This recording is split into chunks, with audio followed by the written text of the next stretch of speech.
Magandang hapon mga kapanalig. Welcome sa programang Usapang KKK, Kalusugan, Kagalingan at Kagandahan. Ako po si Ivy at kasama natin si Dr. Irene Lim. Para po sa inyong mga katanungan, maaari po kayong mag-text sa 0918-837-4827, 0925-896-1689 at 0917-810-6169. Para po sa may mga YouTube at Facebook, pwede niyo po hanapin si Dr. Type niyo lang po ang Dr. Irene Lim. Magandang hapon, Dok. Magandang hapon pong muli ay tungkol po sa creatinine. Okay. Ito ho ay isang kidney function test na usually ho kasama ito sa blood chemistry pag ni-request. No? Dito ho malalaman kung okay pa ang kidney or hindi. Ibig sabihin ho ba, pag normal ang creatinine nyo, it is a guarantee na wala pa hong problema sa kidney. At saka ganito ho, so hindi ho kasi ibig sabihin na wala kayong nararamdaman, everything is okay. Ang mga symptoms po, lalabas yan kapag ka ho 50% already happened or damage. Yung mga lab test naman po natin, magpa-positive ho yan if 75% or more already happened. No? So, ganun ho. So, ibig sabihin ho, pagka kasi tumataas ang creatinine ng pasyente, meaning ho, 75% or more of the kidney is already damaged. Kumbaga ho, pag tumaas yan, papunta hong dialysis talaga ang pasyente. Halimbawa, last year, nagpakuha ka ng creatinine. Okay, normal. Then, biglang next year, nagulat ka, tumaas na ang creatinine mo. Kasi nung time na normal pa ang creatinine mo, posible ho kasi may ilang percent na ring damage yan eh. Hindi nyo lang ho alam kasi nga ho, late bago ho tumaas ang creatinine result ng pasyente. So, kampante ka, halimbawa, last year, yung pala ho, sabi natin, 65% may damage na ang kidney mo. So, kumbaga kaunti na lang ho para tumaas yung iyong creatinine, no? So, hindi ho garantiya na normal lang creatinine ninyo, everything is okay. Like, itong pagpapalagay ng mga dye o contrast media sa CT scan, PET scan, angiogram. Usually ho, itetest muna ang creatinine ninyo. So, pag normal ho ang result, i-go ho yan, yung paglalagay sa inyo ng contrast media or dye na tinatawag.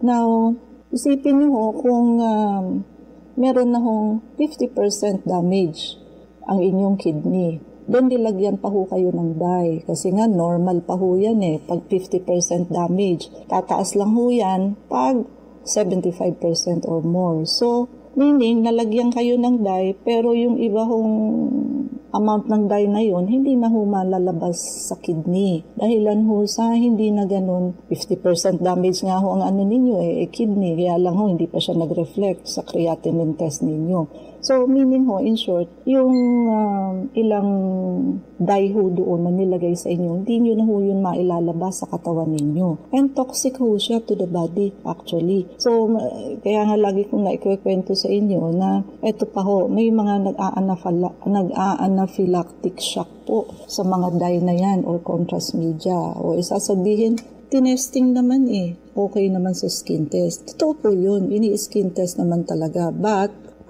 yun na nga po, merong pumapalya ho pag talagang inilagay na yung gamot. Sa skin test ho, okay.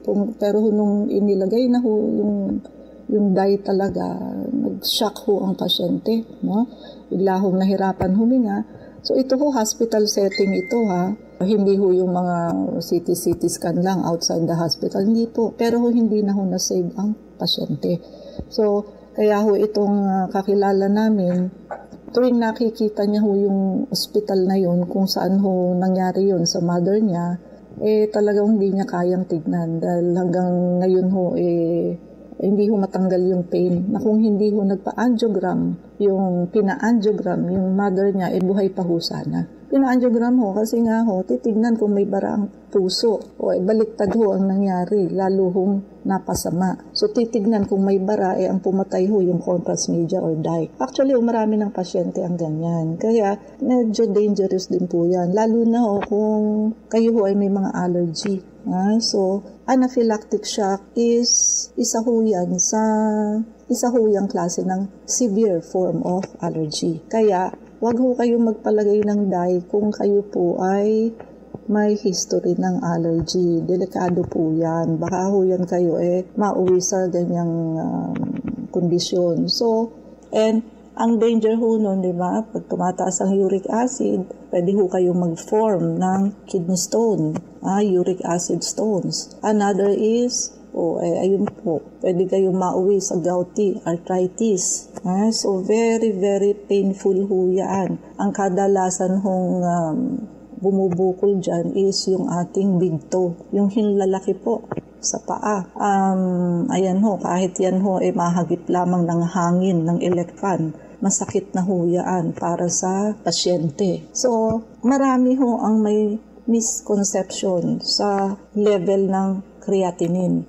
Ayan ho, siyempre yung mga matataas na ho ang creatinine, pag hindi ho napigilan, madadialysis po ang pasyente. Now, ang isa pa hong, di ho ba, dialysis, pag tuloy-tuloy hong tumaas, ang isa pa hong nakakaligtaan is puro ho nakafocus na lang yan sa kidney. Kasi ho usually yung hahawak niyan nephro. So, ayun ho, pangbaba ng creatinine, kung ida-dialysis na o hindi pa, paiinumin ng keto analog. Remember, ang keto analogs po cannot reverse your kidney into normal, no? Yung creatinine ninyo into normal. Madi-delay niya lang ho yung further deterioration ng kidney ninyo. And speaking of deterioration, ang una hong tanong dyan, pag tumaas ang creatinine, ano nga ho ba ang nakasira ng kidney ninyo? Yun ho ang kadalasang nakakaligtaang i-address So, ang ina-address na lang ho yung CKD, yung chronic kidney disease na nasira ho dahil tumaas ang creatinine. But hindi na ho hinahanap ano yung nakasira ng kidney. So, halimbawa ho, high blood.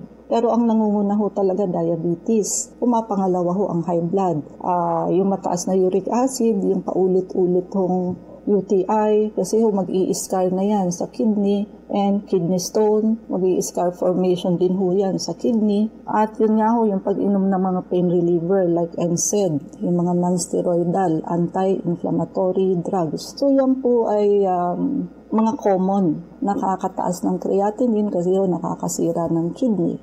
Kahit ho i-dialysis ang pasyente, patuloy pa rin ho yan sa pagsira at pag-deteriorate hanggat hindi ho na-address ang root cause. Halimbawa ho, ang root cause niya, high blood. Pag hindi mo ho ma-address at maibaba ang BP niyan, patuloy ho sa pagsira ang kidney.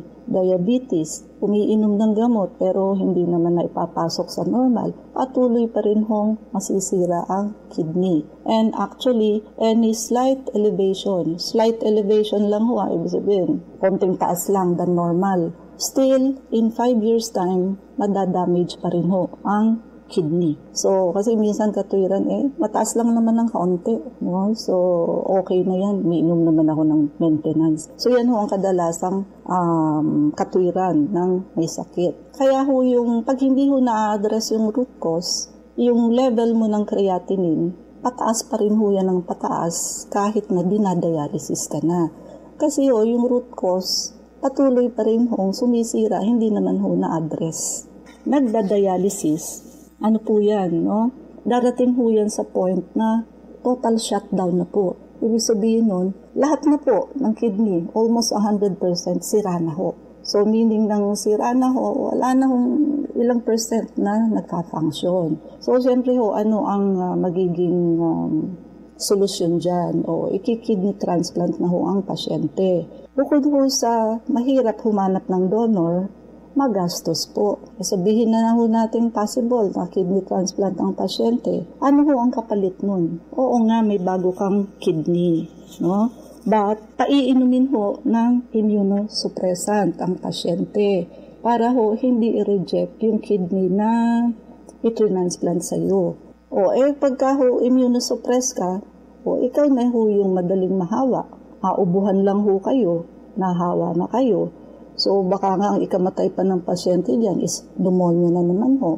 Kasi pagka immunosuppress, tulad ng mga na-chemo, radiation, So, wherein hindi masyado ho yung naiintindihan, of course, ng pasyente.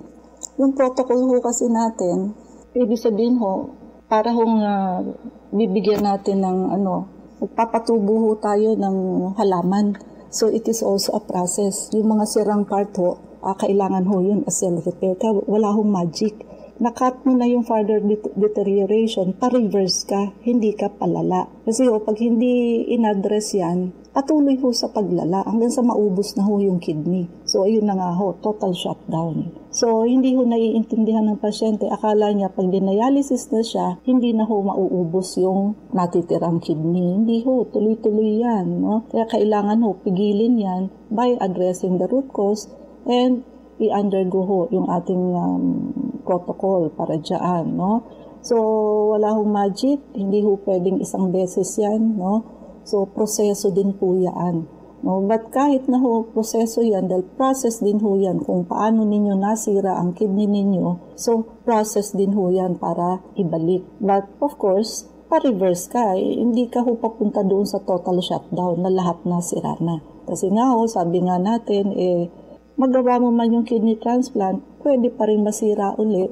And kung hindi man, ayun nga ho, yung kapalit na ikaw ang babagsak ang immune system kasi ho, habang buhay ho kayong iinom ng immunosuppressant. Mga basic ho na dapat gawin, uminom ho ng maraming tubig, iwasan ho ang mga maalat, i-control nyo ho ang blood sugar, i-control ang high blood, ibaba ho ang uric acid, gamutin ho ang mga UTI, lalo na ho pag recurrent, hindi na ho yung kaya sa oral, injectable antibiotic na ho ang kailangan dyan. And yung pagkakaroon ho ng kidney stone, kailangan ho durugin yan at mailabas ho sa katawan. Kasi ho, mag-form kayo ng scar. Sa paulit-ulit hong UTI at kidney stone, magpepeklat ho yan sa loob ng kidney. Siyempre ho, yung nagka-scar, hindi na po yan. Hindi na ho yan magfa-function. At iwasan niyo ho yung pag-inom ng NSAID, yung mga pain reliever.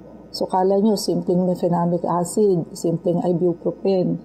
O, pagka ho araw-araw yan, kasi may rayuma kayo at hindi ho kayo makalakad nang wala hong iinuming pain reliever, kailangan nyo ho kami. Kailangan nyo pumunta sa amin kasi madadialysis ho kayo at masisira ang kidney ninyo sa araw-araw nyo hong pag-inom ng NSAID pain reliever. No?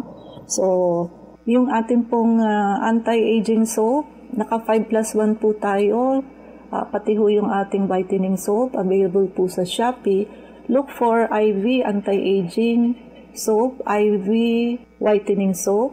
So, yan ho ang hahanapin ninyo sa Shopee. At yung mga hindi ho marunong mag-order, ipag-o-order ho namin kayo, just be responsible enough to pay and accept your parcel. Welcome po muli sa Usapang KKK. Ako po si Ivy at kasama pa rin natin si Dr. Irene Lim. Doc, tanong ni 5861. Tanong ko lang po, ano po ba ang gamot sa ngipin ng anak ko po na sira na may tumubo na maga sa gitna? Hindi po siya nawawala. Tinutukoy niyo hong maga sa gitna.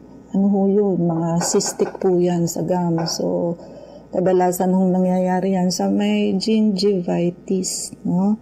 Meron pa nga hong may gingivitis na minsan ho ang laman ng mga magang yung pus. No? Subukan nyo ho muna sa pagpapalit ng toothpaste. So, pwede kayong mag-Sensodyne or, ano nga yung isa, IB? May gingivitis. Parodontil. Mas maganda parodontil for gingivitis ho talaga yan. But of course, kailangan ho ng mag-mouthwash. What I can recommend is Bactidol, no? Siyempre regular toothbrush, no? Baka naman ho kasi poor ang hygiene. Baka hindi nagtutoothbrush yung anak ninyo.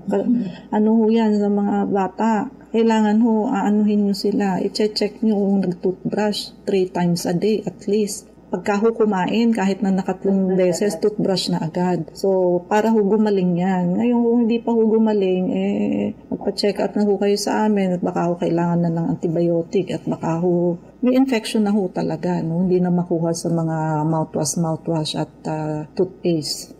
So, Parodontil and Bactidol and Siyempre, regular oral hygiene, no? Dalasan ho ang pag-toothbrush. Bantayan nyo ho at baka naman ho yan ay hindi nyo lang alam, hindi ho nagtutoothbrush. Baka ho mamaya once a day lang yan, pumapalya pa, no? So, siyempre ho yung oral hygiene ang pinaka-importante. Hindi ho kayo magkakaroon ng gingivitis kung may oral hygiene tayo, may good oral hygiene tayo. No? So, tayong oras, mangyari po lamang na kayo magpalista kung kayo ay magpapacheck up. So, Unit 1101, Clinica Medica 101, Centurion Medical Makati, Salamanca Street Corner, Kalayaan Avenue, Makati City. So, ang landmark ho natin is along Makati Avenue, yung corner General Luna Street. Everyday ho bukas ang clinic, pati na rin ho Saturday and Sunday, but kailangan ho magpalista kayo ahead. Ay, yung mga numero. Pwede po kayong tumawag sa 546-9412, 0922-875-2899. Pwede rin po kayong mag-text sa 0925-896-1689 at 0917-810-6169.